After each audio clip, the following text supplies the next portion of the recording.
Hi everybody, Miss Mary again with another fun story time from Midpoint Libraries. So how you doing this week? Have you gone outside and taken a walk in the nature? Have you read a book? Have you gone to a park?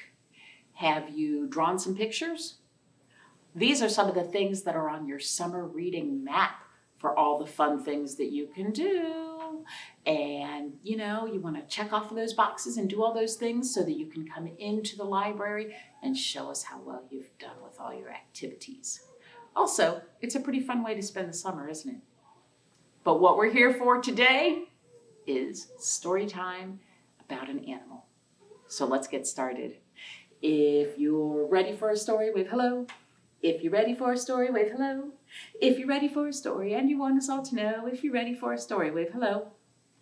If you're ready for a story, roar like a dinosaur. Roar! I don't know what dinosaurs sound like, do you? If you're ready for a story, roar like a dinosaur. Roar! If you're ready for a story and you want us all to know, if you're ready for a story, roar like a dinosaur. Roar! I don't know what dinosaurs sound like. Because you know what? Dinosaurs aren't around anymore. Mostly.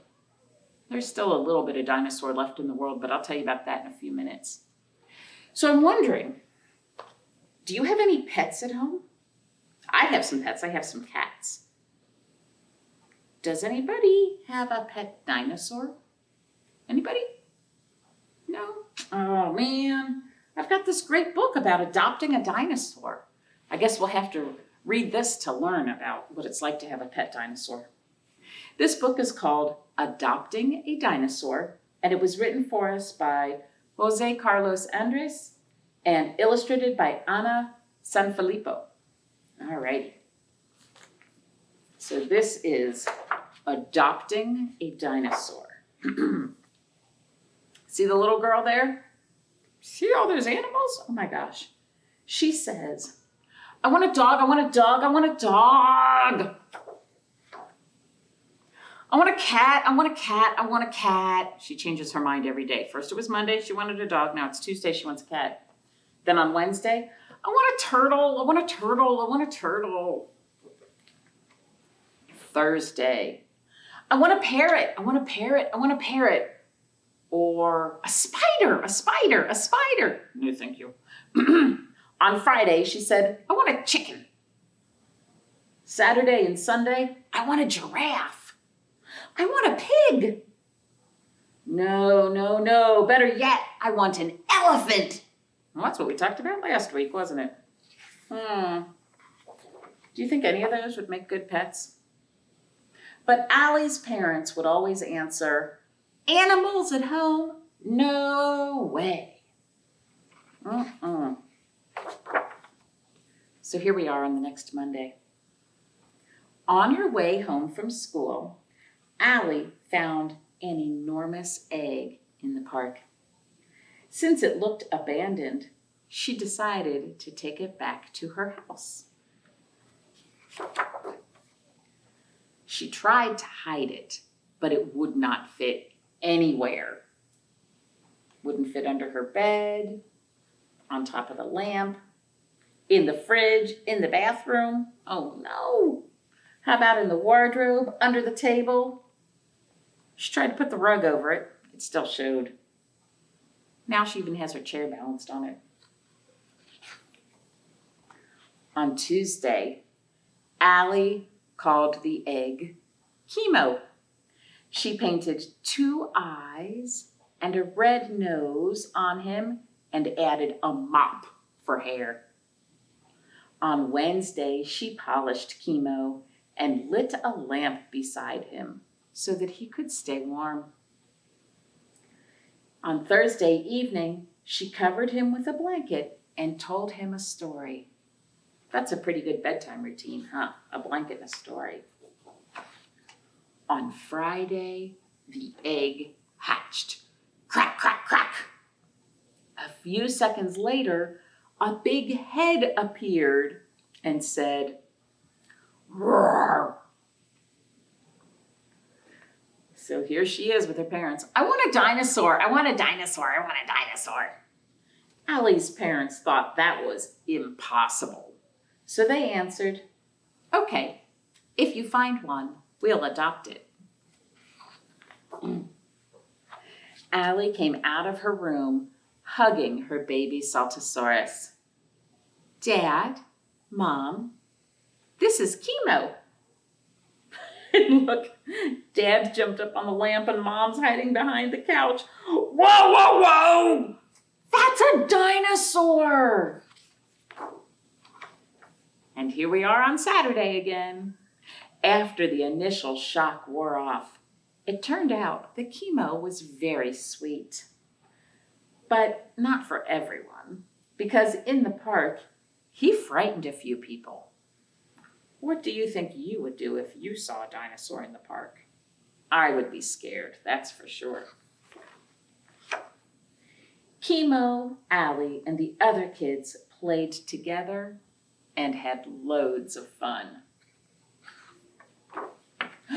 Suddenly, the earth began to shake, and Chemo heard a familiar sound. He pricked his ears up, scratched his back on a tree, and roared with a smile. Roar! At that moment, 2 huge Saltosauruses appeared. When they saw their little baby, they began to lick him and they huddled together. Oh, they found their baby. Chemo left with his parents, but first he said goodbye to Allie and her family. Look how he says goodbye with a great big lick. That tongue is pretty big. The house seemed very empty when Chemo left. Why don't we adopt a dog, a cat, a turtle, or a parrot? Or a chicken, or a pig, or a giraffe, or an elephant? Allie missed Chemo so much, but she did not want another animal. Because from time to time, they would have a visit, a very special visit. Look, Chemo is peeking through the window and whee, Allie is sliding down his tail. Isn't that cute? That's called adopting a dinosaur. I think that would be pretty fun to adopt a dinosaur. Did you know that dinosaurs first were in eggs, right? So first the mom dinosaur would lay an egg and then whoop, when the dinosaur got big enough, it would pop right out. Just like that. Where's your other hand? There you go. Yee. All right, I thought for a song today, we could have a Shakers song. Now, you might remember that we made some shakers a while back. It's easy enough to make if you don't have one already. Just use an empty water bottle, or I think this one is from a Powerade. Make sure that it is all the way dry. And then you can put I put some rice in, and it makes kind of a gentle sound. Or you could put Legos in it, which makes kind of a clunky sound, or some dried beans, whatever you want. But it makes a shaker. All right, so gather up your shakers now, or if you don't have a shaker, you can clap your hands or do something. But we've got a song. Hey there, shaky, shaky, shaking is fun to do. Hey there, shaky, shaky, I wanna shake with you. You ready? Well,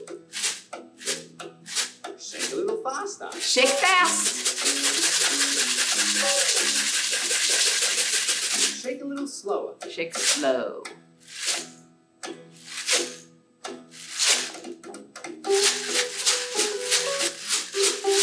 You can shake up high and low. Hey there, shaky, shaky, shaking is fun to do. Hey there, shaky, shaky, I wanna shake with you. You ready? Well, then, shake a little faster. Ah!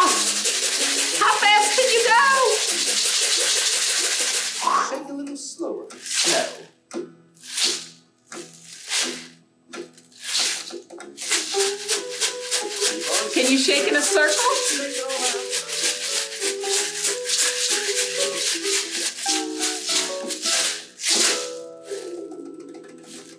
That's kind of a silly one. And you know, grown-ups, it's a fun musical toy.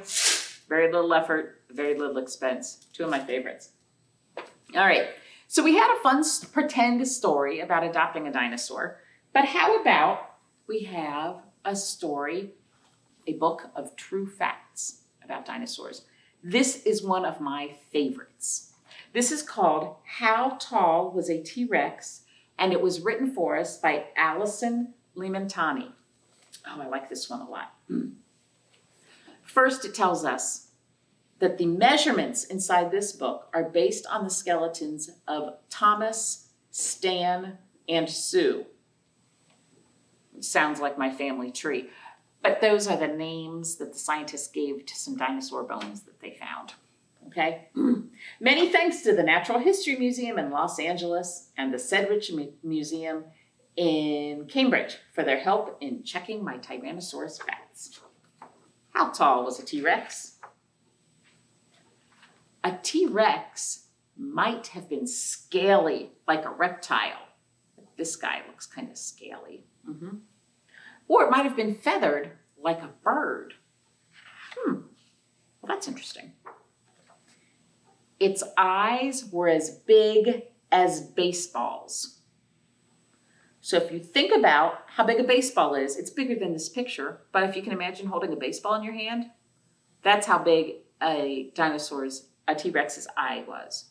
So if you hold a baseball up next to your head, you can tell how much bigger that guy's eye is than yours. Yep. Its teeth were as big as bananas. Next time you eat a banana and you've got that big yellow thing in your hand, that's how big a dinosaur's teeth were. A T-Rex could have eaten a goat in one gulp. Ugh, I don't think I'd want to eat a goat in one gulp. A T-Rex was as heavy as 3 hippos. Have you been down to see Fiona and her mom at the zoo? Can you imagine a dinosaur is as big as 3 Fiona's moms? 16,500 pounds. That's big. A T-Rex was as long as 6 lions. Well, let's count them. 1, 2, 3, 4, 5, 6. A T-Rex could have run as fast as an elephant or a meerkat, but slower than a cheetah. So a T-Rex could run 10 to 25 miles an hour. If you think about how slow a car or a school bus goes when it's right in front of the school, that's about how fast a T-Rex could run. Get this, 37 children's footprints could fit inside one T-Rex footprint. That's pretty big. But how tall was a T-Rex? A T-Rex was as tall as 10 velociraptors.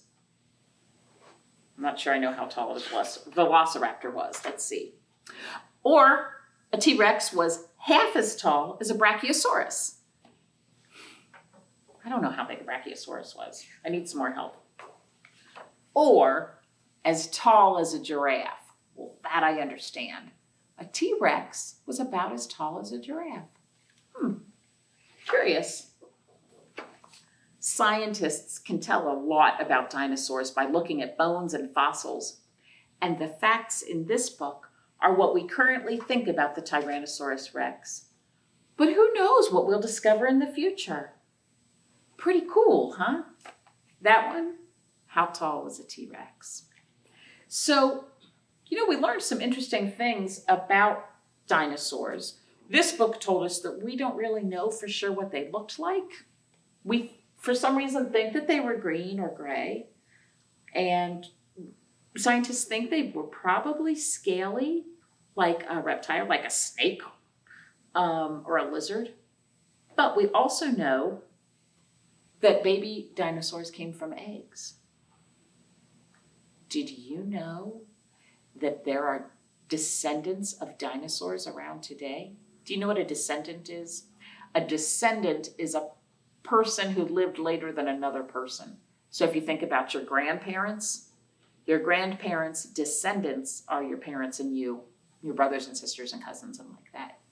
So we have grandkids of dinosaurs who are around right now. Do you know who? I'll give you a hint. They come from eggs and they have feathers. That's right. Birds, all kinds of birds are descendants of dinosaurs. They're not really dinosaurs, but they're the closest relatives to dinosaurs that we have around right now. Pretty cool, huh? All right. So I hope you're still working on your summer reading map and reading books and going places and doing things and singing songs. And I'm pretty sure that watching this story time fills in one of the blanks on your map. Pretty sure. You know what is another thing that you can do for your story time or for your summer reading map is make a craft. Now, this story time is being released on Monday, and in 2 days on Wednesday, my friend Miss Tamara is gonna show you how to make a craft. It might be a little older than some of you. It might be for older kids, but I'll bet you can find a way to modify it for yourself. Okay, or maybe you can help a big person make it.